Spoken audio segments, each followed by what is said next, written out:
Good morning.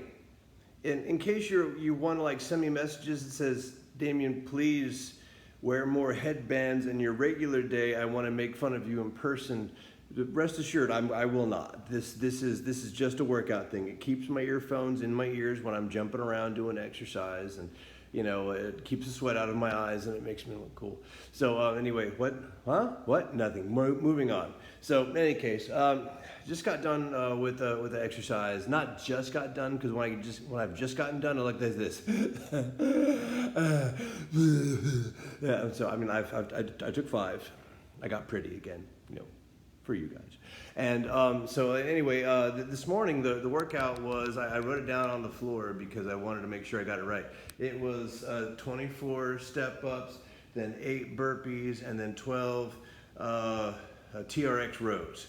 So I stepped up onto this box, which is it's like 24 inches tall, to 24 times, 8 burpees, but I didn't do the push-up because I kind of injured myself. And then TRX rows, you hold on to this thing, and you're good. And you go back up with both arms. It's almost like a pull-up without all of the not being able to do it. So anyway, as I was doing the exercise this morning, I could feel the congestion that I have in my nose, the back of my throat. Actually, I woke up this morning and had a sore throat, and I thought, oh, thank God it's just a sinus infection. Because seriously, I've been tracking all of the symptoms that people have for the coronavirus. I'm I have a cough, they cough. I have lungs, they have lungs. And so, going through all the things, and realized that it's just, allergies. And so it was weirdly comforting. What I was thinking about while I was stepping up and down and trying to think about anything else except for the fact that I was just absolutely suffering while doing exercise this morning is the fact that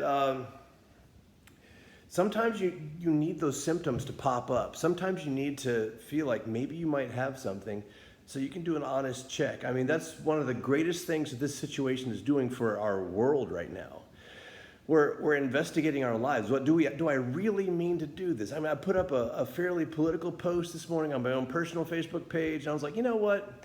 All for the 2 seconds of attention that I have with someone during their day, do I really want to post this? No, and so I actually took it down again. I mean, I don't regret any of the information that's in there, but I mean, if I have 2 seconds of someone's attention span, I want to encourage them. And I'll let everybody else who does all the big brain smart stuff, political stuff on Facebook, let them have their lane. But for me, if I could contribute one truth to Facebook this morning, to your attention span, it's that it's good every now and then to take an assessment of where you are in your life, where you are in your soul, where you are in your walk with God, or if you even have one. For that, the greatest diagnostic tool I can think of that it's in existence is within the book of James, because James has a fairly concrete, serious way of diagnosing whether or not you have a true and real case of Jesus. And it takes a lot less time to go through this diagnostic than it takes to actually take the corona test, because this one's available. And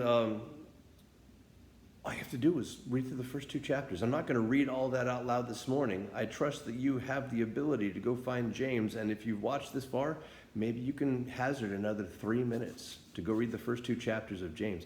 It's telling, though, because James lets people know when they may need to check in with their faith, check in with God to see if they actually have a real case of faith.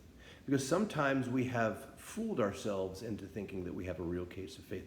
The crux to the argument comes within the very famous works without faith is dead. Show me, you show me your faith, I will show you my works. One of them can actually be videotaped, and he's not saying that you have to, in order to be saved, you have to do things. But the point that he was making is, if you're not doing things, do you really mean it? Do you really mean that you have this faith, or is it just something that you're doing because your parents told you you have to? Is it something you're doing because it's part of your culture? Is it something that you're doing because it gives you a social advantage and it gives you a people to be around? And if the answer is yes, be honest about it, guys, because I mean, there's no, imagine some dude is sitting there dying of the coronavirus, and all of a sudden he's like, hey, are you experiencing any pain in this area when you breathe? And they go like, no, my lungs are working perfectly. That's not going to do him any good. Yeah, he gets to go home from the hospital, but I mean, it's a dire situation that he's dealing with. We have to be honest when we are assessing our health, when we're assessing our current situation. Please spend a couple of minutes with the book of James this morning, first 2 chapters. Take a look at yourself. Take a look at who you are and what your walk actually looks like. Are you doing the things that you say that you should do? When you agree, when you say amen, when you say, just move on because I want to get out of Sunday school, are you doing those things? And if not, let's talk.